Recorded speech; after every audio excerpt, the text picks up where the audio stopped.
The filing cabinet exploded just as the auditor's hologram began materializing. Papers cascaded across Terran Station Alpha's administrative hub in geological layers. Yesterday's supply requisitions balanced on last month's diplomatic cables, which somehow supported napkin sketches that constituted humanity's official terraforming proposals. The acrid smell of coffee mixed with ozone from jury-rigged electronics, while extension cords snaked between terminals that definitely violated several manufacturer warranties. "Mike!" Lars Brennan called toward the maintenance bay, clutching his fourth cup of coffee. "Please tell me you got that thing working."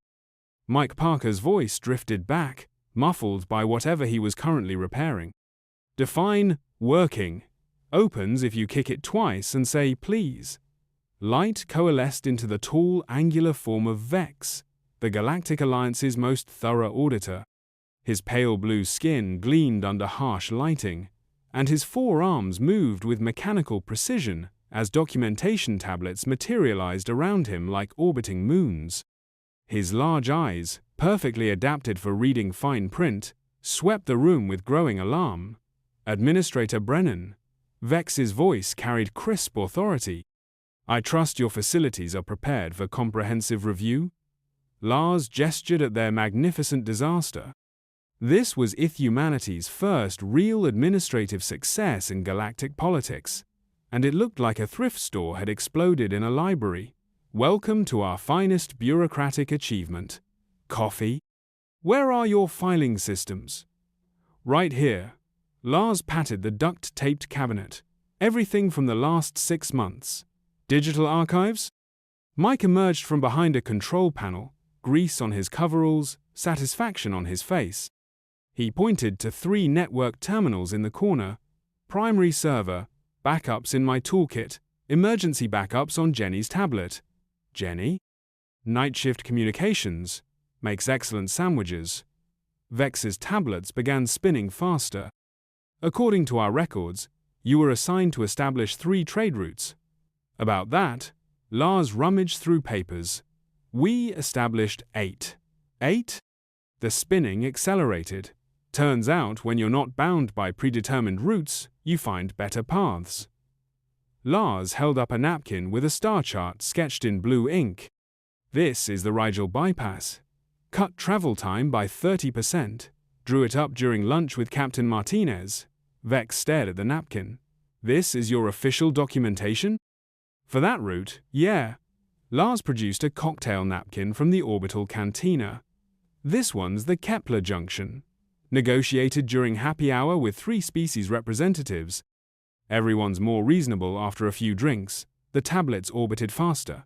Security personnel. You were assigned 50 officers. We fielded 200. How?" "Half our civilians used to be military," Mike said. "When we called for volunteers, they just showed up." "With proper certifications?" "With proper attitudes. You can train someone to fill out forms, but you can't train them to run toward danger when everyone else runs away." Lars showed Vex a video on his tablet. A grizzled woman in civilian clothes casually volunteering for combat duty. Got 40 more like it. Treat people like adults instead of forms to be processed. They respond pretty well. All 4 of Vex's arms began gesticulating the galactic equivalent of throwing up your hands. "The terraforming project. 3 months ahead using unauthorized methods. We figured out the approved atmospheric processes were over-engineered," Mike said with quiet pride. "Stripped them down, doubled output, added creative modifications. You built atmospheric processes from spare parts. And some stuff from hydroponics.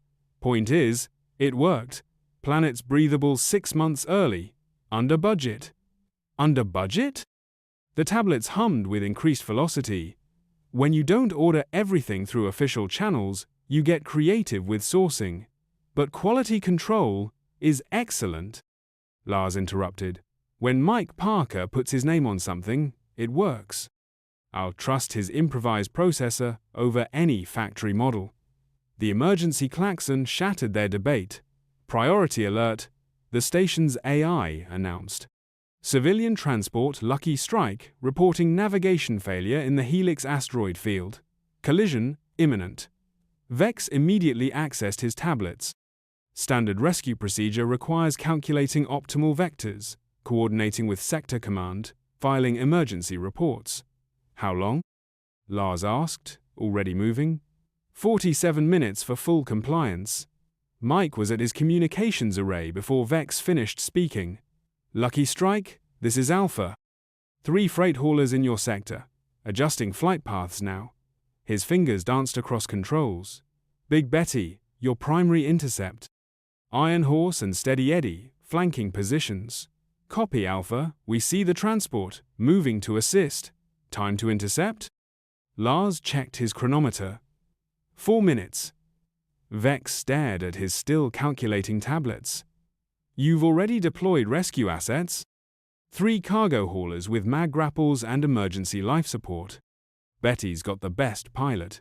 They watched 3 ungainly freight hauler ships, never designed for rescue maneuver through the asteroid field with surprising grace. Captain Sarah Parker threaded Big Betty between spinning rocks, her industrial mag grapples reaching out like gentle hands. Transport secured, came Sarah's voice. Engine failure, life support down to 20 minutes. But we've got them. Heading home? Total time? Vex asked faintly. 3 minutes, 42 seconds, Mike replied.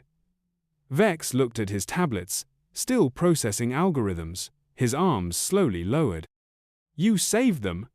Because when someone needs help, you help first, ask questions later. But if something had gone wrong, we deal with that too. Same way we deal with everything else. Vex stood silent, tablets finally still. How do you live with such uncertainty? Lars poured coffee and offered the pot to Vex, who surprisingly accepted. Because certainty's an illusion. You can plan for everything you can think of, but the universe has imagination. So we prepare for what we can predict, stay flexible for everything else. And if you make mistakes? We fix them, Mike said simply. Vex sipped the coffee, his first taste of the substance that fueled human bureaucracy. This is surprisingly effective. Coffee? Your methodology. Vex chose his words carefully. You operate outside parameters, but exceed projections. You violate protocols, but achieve their intent. Rules exist to help people succeed. When following them makes you fail, question the rules. But how do I report this? Document a system that works because it refuses documentation? Mike grinned. Very carefully? Vex actually smiled. I understand now. You don't follow procedures because you are the procedure. Human judgment, adaptability, calculated risks, these are your protocols. Now you're getting it. And the chaos? Lars gestured around their organized disaster. This isn't chaos.